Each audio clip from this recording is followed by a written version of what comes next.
There is that which within every individual which partakes of the nature of the universal wholeness, and insofar as it operates, is God.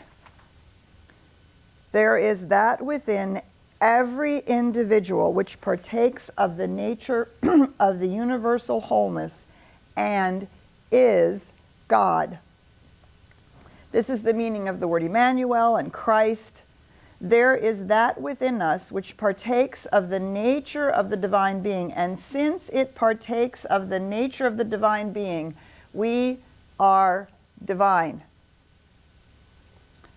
We're not trying to become divine. We're not trying to get closer. We're not trying to build a relationship. We are already it. It reacts to us according to our belief in it. It cannot be bound. Our soul will never change or violate its own nature. All the denying of this will never change it. But since it is what it is and works in the way it works, it appears to each through our belief. So if this divine nature feels far off, it will appear to us that way. If this divine nature appears to us, if our thought about it is that it is our higher self, and we're down here and our higher self is somewhere up here, it will appear to us that way. So we will say that the spirit in us is one with God, but what of the great law? If we're really one with the whole, we must be one with the law of the whole as well as the spirit of the whole. Both sides of the coin are present right where we are. The mind which we discover within us is the mind that governs everything. This is the thing itself. So the thing itself is not only the truth of the infinite reality, it's the truth of us as well. And we can't affirm it into reality, nor can we deny it into reality or from reality. The only thing that we can do is grow our perception of it and our belief, or first of all, our belief that this is true, and then our perception of it. So the way it works starts on this premise that we take seriously the ancient mystics who wrote or who spoke the stories that we have in the Judeo-Christian culture that come out of Genesis, that mystical idea that we are made in the image and likeness of God. Not that God is made in our image and likeness. Not that there is some deity, some super being up there that we're trying to build a relationship with or trying to get right with, but that we partake of that nature, that we are made in the image and likeness of the One. And so this is where, when we think of or we use this idea that we are a child of God, a son or a daughter of God, right? The typical way that we take that up is to think of then God or Spirit as a parent that knows, a parent that knows more than we do. Come on in. A parent that has something to say, a parent that we have to get right with, right? Because we are the child. But there's another entirely different way to understand being the child of something. And that is in the nature of being the offspring. And what does it mean to be the offspring of something? Whether you're the offspring of an oak tree, or you're the offspring of a cat, or you're the offspring of a human being. What does it mean to be an offspring? It means you share the DNA. It means that if you are the offspring of a cat, you are going to grow up to be a cat. You're not going to grow up to be a zebra. And you don't have to hope or wish that you will develop more and more and more of the attributes and, well, for lack of the better word, powers of a cat. Being able to jump, 6 feet high and always land on your feet and all the, kind of mysterious things that we know about cats, right? If you're a kitten, you are going to grow up and you're going to have all of those things. And whether or not your mother cat likes you, whether or not you've been traumatized as a baby kitten, you will grow up to become a cat. And all of those things will naturally develop. That's what it means to be an offspring. Do you see? So that's what it means when in the Science of Mind it says we partake of the nature of. I don't really know my science or biology history well enough to know whether or not at this point there is any understanding of DNA. I don't think so. But, a lot of new science is coming along in the early 1900s. But that's what the mystics do, right? They intuit truth, which ultimately, over time, we begin to be able to see, oh, there's something really true about that. And our culture, our religious traditions, particularly in the West, create this giant gap between us and that with which that thing, what Ernest Holmes in this case calls the thing itself, that we partake of the nature of. And so we think we're bridging a gap, but it's not a gap at all. It's actually the truth of our being. But we can only access that to the level of our willingness to push our understanding, to grow our ability to engage with and to believe, and then ultimately to prove to ourselves through experimentation that this mystical idea is actually the truth. So, the beginning of the next chapter, the way it works, really builds on this idea. But we want to start with this first paragraph, which I really love, this first paragraph. The science of mind is not a special revelation of any individual. So let's be clear, right? Ernest Holmes isn't a guru. It's not somebody we, worship or think can't make any mistakes. He actually, I believe, made 2 serious philosophical mistakes. And I get to have that opinion. Right? We also know that as science is developing, right, there's a whole section here on ether in the late 1800s and the early 1900s. Ether was the thing that everybody was, so interested in. They talked about etheric bodies, and they thought that ether was what, was what was in space. And now, of course, our science tells us something very different. And so it's constantly developing. Our understanding of it is constantly developing. We're constantly maturing into it. So it's not a special revelation by any one individual. It is rather the culmination of all revelations. We take the good wherever we find it, making it our own insofar as we understand it. The realization that good is universal and that as much good as any individual is able to incorporate in their life is theirs to use. This is what constitutes the science of mind and spirit. So, when somebody asks you, what is the science of mind? What are you doing here? What, right? You can give them all kinds of lofty answers, and you can give them very heartfelt answers, the thing that you have found. But here is a lovely definition. It's the culmination of all revelations, and so Ernest Holmes talks about religion, science, philosophy. I like to add psychology as well. A lot of people talk about the science of mind as being a spiritual psychology, which is also how Buddhism is often described. So it's a culmination of revelations. We take the good where we find it, making it our own. We make it our own according to our understanding. So there's a whole lot about what's going on up here. And the realization that good is universal and available to any individual to incorporate in their life.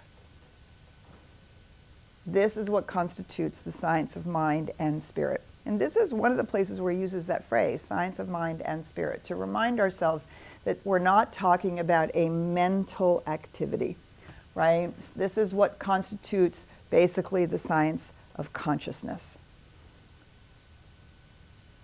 So, now, here comes the next kind of layer on this idea that we partake of the nature of the divine reality, of this one wholeness. So we've discussed this nature, finding conscious and individual, let me read this again. We have discussed the nature of the thing as being universal energy or mind or intelligence or spirit, right? We use the terms love. We also use the term God. Finding conscious and individualized centers of expression through us. And that our intelligence is this universal mind functioning at the level of our concept of it. This is the essence of the whole teaching. What is the essence of the whole teaching? Finding conscious and individualized centers of expression of this thing itself through us. And that our intelligence is the universal mind functioning at the level of our concept of it. So it's not out there, it's not our higher self, it's not something out there, it's not something that we have to become because we're not it. It's something that we have to become because we have to grow into it. The kitten has to become a cat. The acorn is going to become an oak tree. That's its nature. This is the essence of our whole teaching. And so I love this idea of individualized centers of expression. Do you see, in the science of mind, we're not seeking God's favor. We're not seeking the good.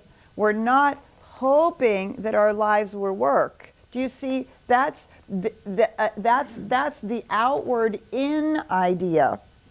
And that there's something out there that we're hoping will descend upon us, reveal itself to us as if it were something outside of ourselves. Granted, no question there's something transcendent out there, but it is the same thing that is individualizing itself and expressing as us. Expressing as us, right? Which is an inward out way of living.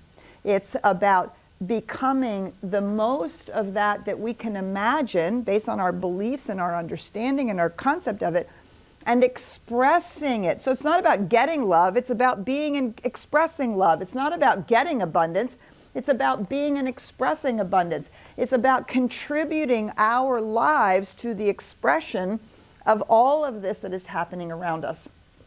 And being a part of that as the universe individualized as us.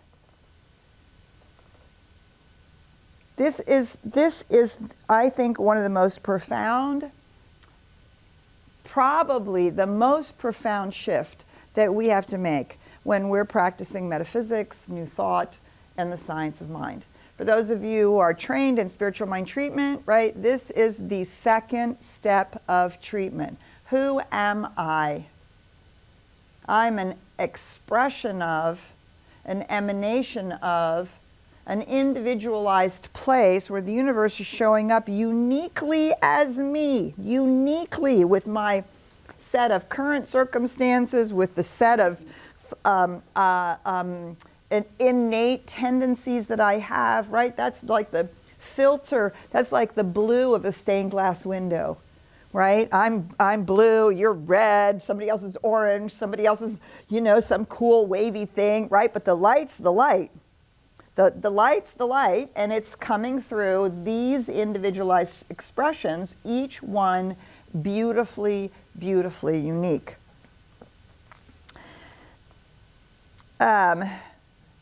So there's a universal mind, spirit, intelligence, first cause, God, the universal life and energy finds an outlet in and through all that is energized and through everything that lives. Right? So not only are we expressions, but so's all of this. This is not an illusion. It's not something we're trying to get out of. It's not bad. It's not, this is also the way that infinite is expressing. Where self-consciousness becomes aware of itself, that's where the universe becomes aware of being individualized and expressing itself. The tree's just doing it. The cat's just doing it. Right? But we can go, oh, that's what's going on. That's what we're doing. So the life which we live is the universal life expressing through us. Else how could we live? This, I think, is, what a gift to realize. We're already life expressing through us. That's the whole thing, right? That's the whole thing. Our thought and emotion is the use we make consciously or unconsciously of this original creative thing that is the cause of everything. Therefore, we shall say that the mind, spirit, intelligence, which we find in ourselves, mind, spirit, intelligence, heart, love, body, that we find in ourselves is as much of this original creative God as we understand. That's how much we can express. Since we are, then we are real and actual and have existence. This is very important. Since we are this expression of the universe, the original creative moving as us, then we are real and actual and have existence. So what that means and what he's trying to say is your life is not an illusion. It's not. And when you stub your toe, it's real. It does hurt. It does actually hurt, right? But there's nothing in the universe saying that that should continue to hurt or that you should stub your toe because there's a lesson there to be learned. Because somehow the universe willed you to stub your toe so that you would wake up. Well, you can take the learning from it. I stubbed my toe because I wasn't paying attention, right? But there's nothing outside saying, oh, I'm going to make her stub her toe so she will wake up. Do you see the difference? I can use it as an opportunity for waking up. So this idea that we are the expression, and he uses the term we're gonna look down here. Hang on. Well, we know now. This is the last of this. This is the third paragraph, the second full paragraph. We know now that this is what we are because we could not be anything else. But we do not know how much of this we are because our concept is not yet big enough. Our acceptance of the truth is not yet big enough. Our full awareness of it is not yet big enough. Not that it's not there. It's just that we're still pushing the boundaries of our ability to experience and accept this truth. When we see it as it is, then we shall see ourselves as we are. Right? When we see it as it is, that's the first step of our spiritual mind treatment. So our second step of our spiritual mind treatment allows us to then see ourselves as we are. We can only see it by looking at it through our own eyes. Nobody can give us this. We can read about it, talk about it, be inspired by other people, look at it, read the mystics of the ages, have our own experiences, study it, all of that, but nobody can give it to us. The work of expanding our consciousness, that is the work that is ours to do. To imagine the possibility that this is true. Hence, we shall find a better God, a better understanding of reality, of the nature of reality. We shall find a better God when we shall have arrived at a higher standard of a human being. When we can understand ourselves, see ourselves, experience ourselves, become in our own imagination more of who we are, that opens the door for us to actually see and accept more of what the thing itself is, right? Like it's like a mirroring back and forth. The bigger I get, the bigger that universal one gets. The more that I can experience the truth about that universal one, the more I can say, oh, that's me, right? So it's this constant dialectic that we're having with the universal and the individual.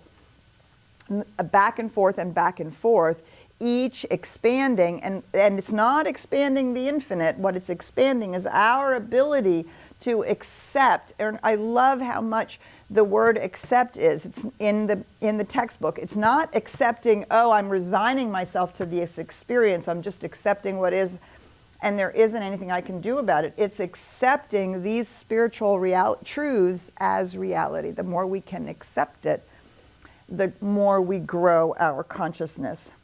If God is to interpret itself to us, it must interpret itself through us. And the Spirit can make no gift that we do not accept. And the biggest way that we don't accept it is we say, well, I don't feel it. I don't feel that big. I don't feel that capable. I don't feel that loving. I don't feel connected. Right? But every time we do that, we're speaking from standing inside our separate human self that has not yet embraced this truth. All right, well, that's a whole lot of theory on a Sunday morning, but it's so important. So important. That's why I love these chapters. There's packed. So let's stop there. We'll say good morning to Joseph, and we'll see what comments, questions, thoughts you have about this just powerful thought that we are expressions of the one. Good morning, Joseph. Good morning. Good morning to you all. How are you doing? Thank you for joining us this morning. This is Science of Mind class, and we just want to invite you guys to join this conversation. There's a couple of ways you can do that. If you're here in the room with us today, you can raise your hand, and I'll bring you a microphone, and you can just use that microphone so everybody online can hear you. And if you're joining us on Zoom, then simply tap the raise your hand icon. I'll ask you to unmute your mic and join the conversation with us. If you're watching on Facebook here, you can just go ahead and type your questions in the chat box. And of course, we'll always keep you guys identity discreet. So join the conversation with the first question. Looks like we have a question from Brenda on Zoom. Yay, good morning, Brenda. Could you unmute your mic and join the conversation? Good morning. Good morning. Well, this is Spirit in action, because I was thinking of raising my hand, but not aware that I actually did. Oh, I love that.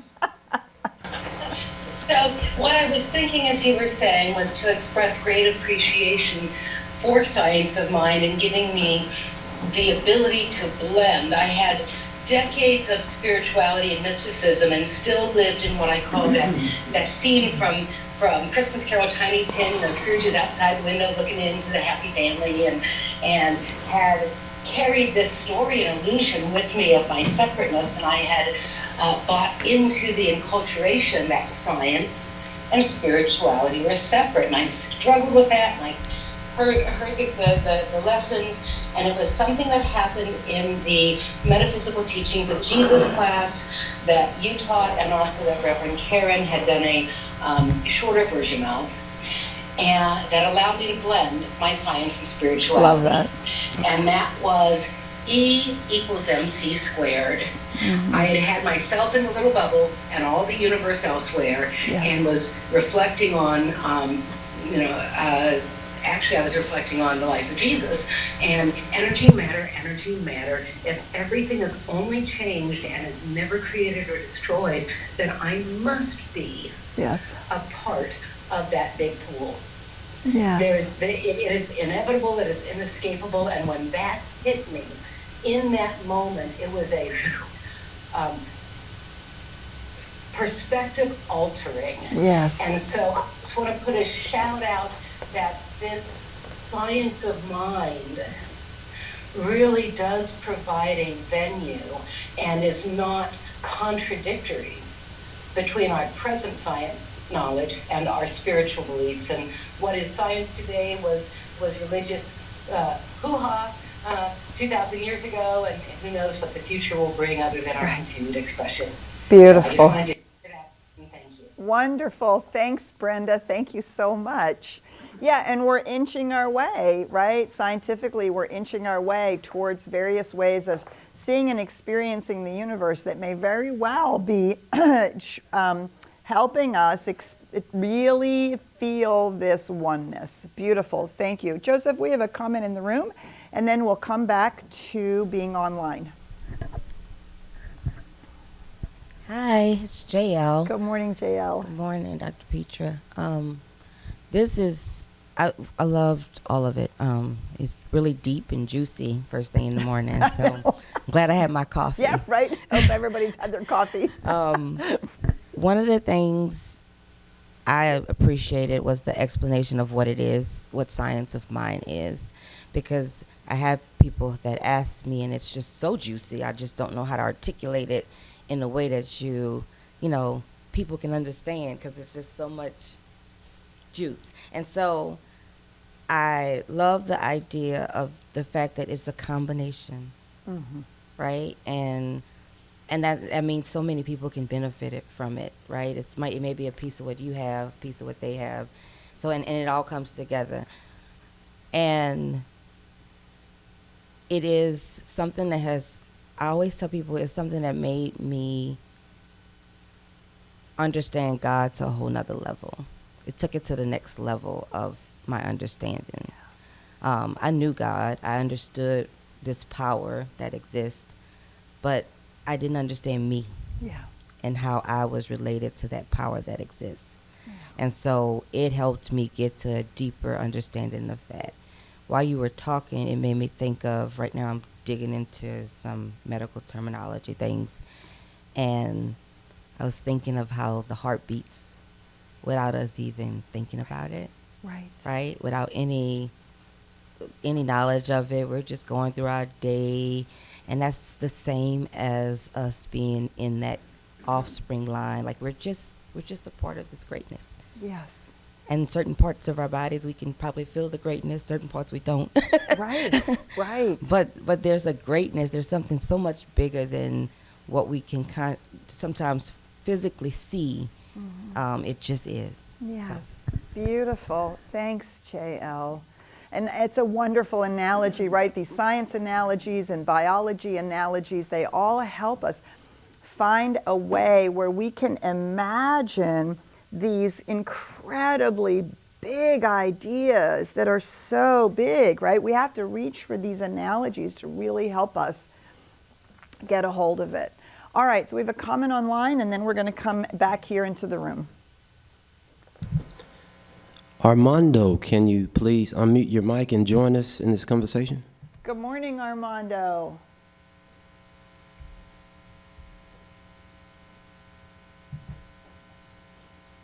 I don't know why it says I'm Armando. I'm actually Bobby. Oh, hi, Bobby. This is from Viktor Frankl, and he says, between the stimulus and the response, there is a space, and in that space is your power and your freedom. Beautiful, right? Thank you, Bobby from Virginia. I hope you're not under all that snow. And I love that, right? And that whole what's out here and what's in here, this between stimulus and response, that's where the power lies.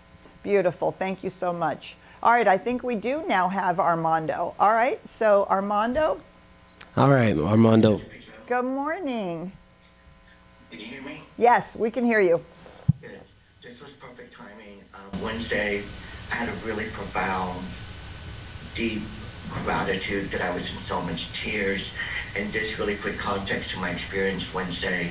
So back in March, I had designed a multi-generational digital skills program for the unhoused teenagers and their unhoused legal guardians. And it started with a thought or a creative idea, allowing Spirit to guide through me. But what happened was that I didn't realize the impact it was going to have on families. And we had a family this week that sent in a testimonial that had it not been for the digital skills training, had it not been being able to have access to a computer, to hotspot, to be able to learn, their daughter, one of their daughters, it was a mom and a dad and 5 daughters, teenagers. One of the daughters wanted to quit school, but because now she has access, she now turns it around and wants to go to college. The mom, because she has access to the internet and she now has a computer, she's opened up her online business, and we got to connect her to a business mentor. And then her husband completed a certification and was able to apply for jobs online because they now had access. Yes. And they were living in a family shelter. They now just moved into their new home, and we're organizing with a nonprofit to provide all the furnishings for their new home. But my profound gratitude was how Spirit continues to guide me, and that I, with God, am able to create and to just create change in the world and to make an impact in someone's life that I've never met. My case managers work with them, and that profound gratitude that I didn't know where it was coming from. And this today reminds me the one that I am with Spirit, with universe, and it just continues to bring more good, not just to strengthen my relationship, but to continue to make good in the world, in the universe, and to have people's lives impacted. And this class today was perfect for me. Thank you. Thank you, Armando. Thank you so much for sharing that. For those of you who don't know, Armando started a not-for-profit called the Cardboard Project, providing digital access to homeless, to the unsheltered, and started as an idea. And Armando, you are the epitome of the expression. When we allow that expression to move through us, right? And you just keep moving with it and you keep allowing it to express through you. And so thank you so much for that and for sharing that testimonial. It's just truly amazing, amazing work in the world. And Ralph Waldo Emerson says this. He said, "You are here because the soul had need of an organ here. Shall we not assume the post?" Armando, you have assumed the post. That the need of life needed an expression, and it has found it through you. And that's what we're called to assume the post of the place where the universe is expressing as us, uniquely, not like anybody else. Right now, my expression is to do this work with you and to be a grandmother, right? That's my expression. That's my joy. That's my deal right now. Armando's out doing that work. You're out doing your thing with your family, in your workplace, in your avocation. It doesn't have to be your vocation. Sometimes people have a job so that they can express their joy and their gift through something outside of work. It doesn't always have to be what we do.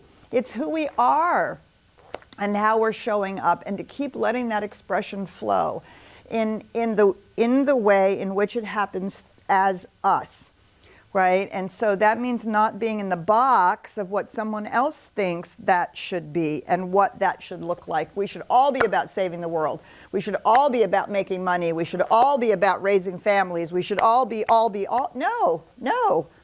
Right? Because there are now 8 billion of us. Surely that's the infinite making itself known. There's 8 billion ways of expressing this life, and our way is unique and precious. All right, so are we coming to you? No. All right. No, you're not taking away, not in any way, shape, or form. But we do have a little bit of more time. So, okay, we have a comment over here. And so, wonderful. I'm Jerry, and Hi, Jerry. hello. I've been interested in how to define the science of mind, and so it really matched what I was feeling, the definition you read from page 35. And also that gives me an outlook of freedom that I can define it for myself however I want to. And if I want to give someone a standard definition of what it is, it's there on page 35. That's right. Beautiful. I love that. It's beautiful. And I love what you said, Jerry, and I love what JL said as well, because there are some basic ideas that we can grab, and yet the truth is, as we are unfolding ourselves spiritually, and as we are embracing more and more of who we are and how it works, different aspects can also arise as the juicy part at the moment, right? And so that is where we find the definition in the moment also that works for us. So I notice when sometimes people talk about the science of mind, they talk about oneness and the unity of everything and how we're all connected. And other times that same person will say, well, I love that it's all about learning how to co-create our own reality.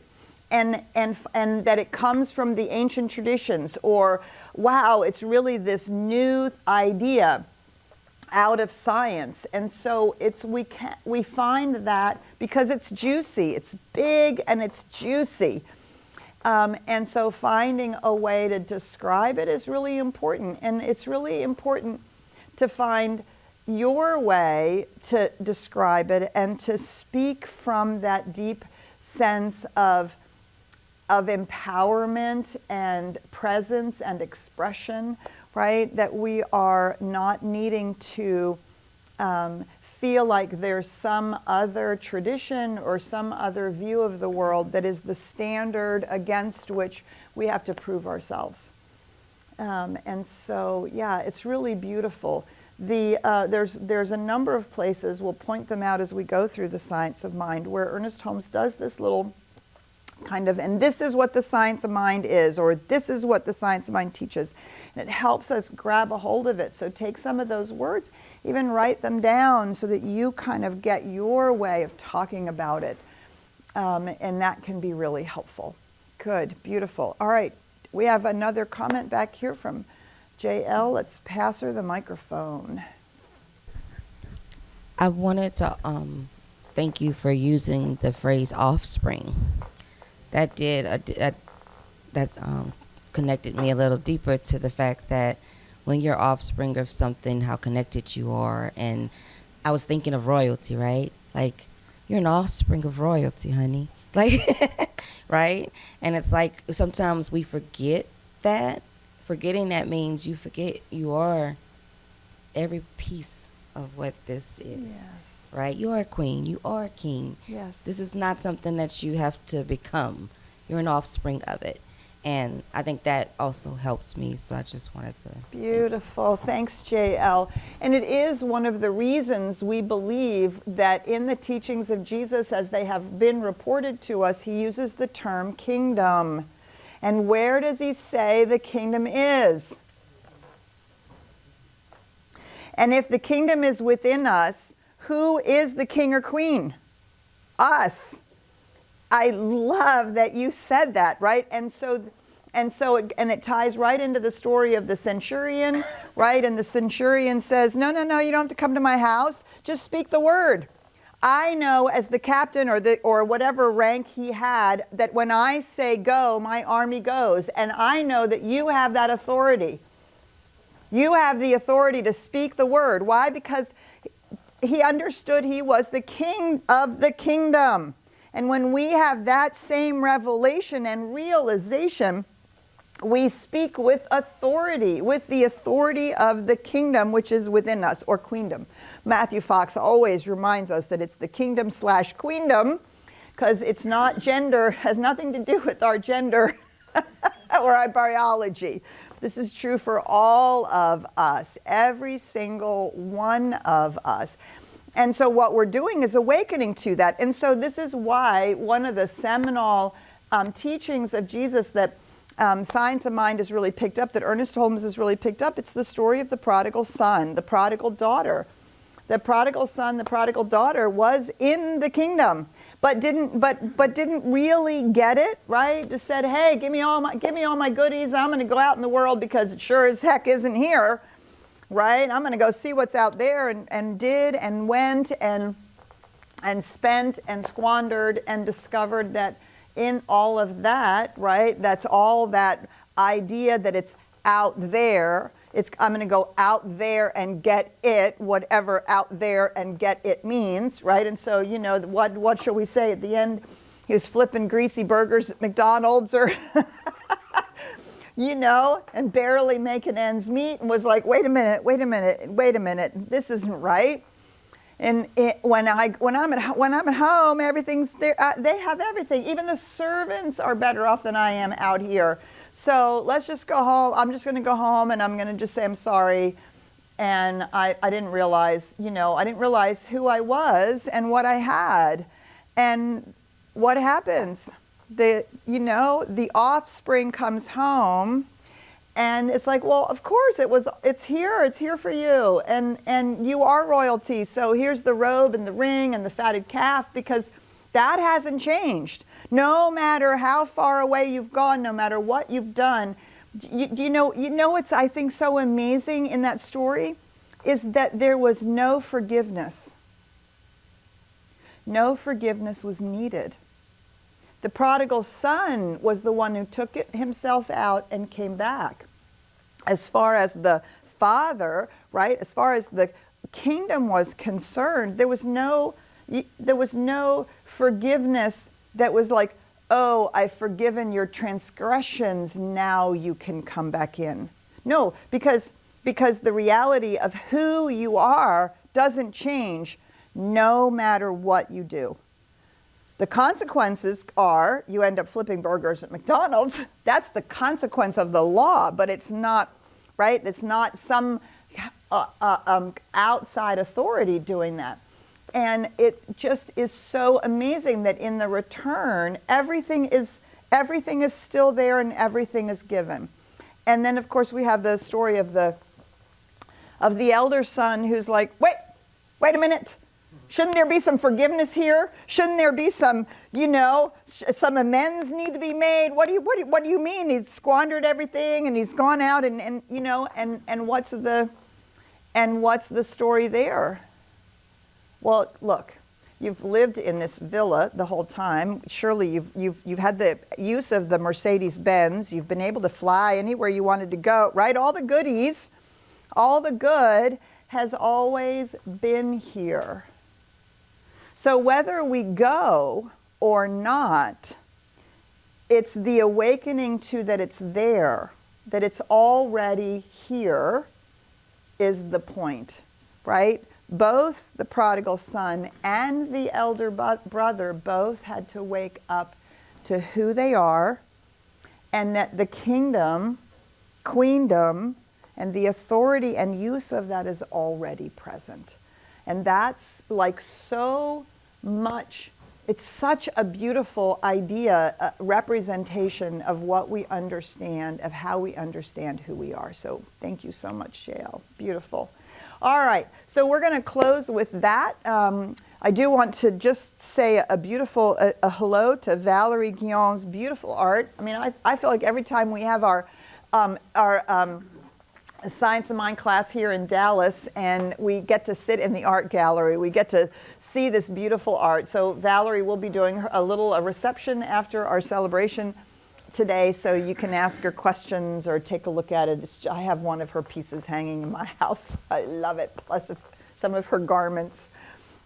So it's delightful to be with you, whether you're in Europe or whether you're in the US or whether you're in Central or South America. We just love being in community. We love having you here in the room. And so be warm, be safe, and we will see you soon. We'll see you in the celebration, or we'll see you when we see you. Bye for now.